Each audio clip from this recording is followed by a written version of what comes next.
It's baseline. So I'm at the corner of Taylor and Market Street in San Francisco, which essentially is ground zero as the dividing line between the homeless and the house, between baseline and status.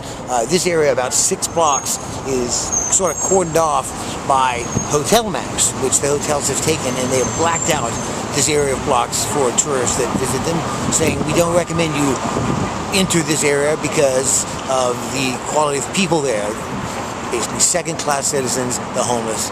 If you're white enough and valuable enough, then the city will give you a small apartment here, which I am now an occupancy of one, and it's about the size of most of y'all's bathrooms, full walk-in bathrooms, very small box with just a single bed and a sink, and then right next door an adjacent shower and bathroom. So I get in there and my social worker gives me the keys, takes off. It's a free apartment. I don't have to pay a dime for it. And conveniently located next to transit, gives me right up to Haight Street in a jiffy. And she turns and says, well, I'll leave you to get settled in if you like. And of course I'm sitting here in the wheelchair with everything I own in the world, everything, absolutely everything, right here contained in this small footprint. And I'm sitting there going, okay, do what? I'll set the jacket over here, and I'll tidy this over here.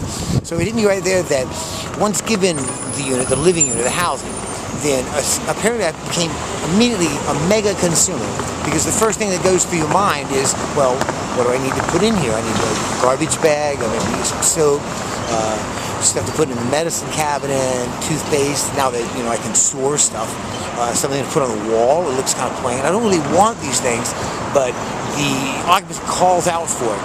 Otherwise, you're just sitting in a box, and why would you do that? See, there's the stigma around, I've got to put stuff in here, opens up the world to you. Now here comes phone service, internet, a plant, a television, things you want to read that you leave behind, other kind of hobbies, anything you put in a house, creating a kickoff for hundreds, thousands of different industries that build these little things that you can shop for and add to it. So in other words, right there, just given the house, you are now a mega consumer. And to get these things, you need an income, which would you have to have a job. Not necessarily something you want to do, but you've got to have it to get the stuff to keep the house, and you see this building up. Next, if you're in a car-based settlement pattern, you need a car because public transit's not as reliable, and you don't want to have to conform to that. So we see, and nothing wrong with it, okay? It's a great system that makes a lot of people happy. Makes most people happy that are in it, but we have to recognize that I have proved that you can live without it, and thousands of other baseliners have proved that you can live without it and still have anything you want. Your video camera, things to keep you clean, without having to purchase them, own them, and create the waste from them. Baseliners are essentially the most conservation-minded people in the world simply by the way they live.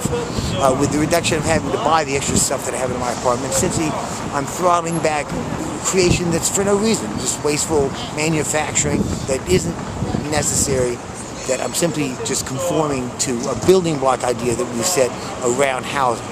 And that has got to stop.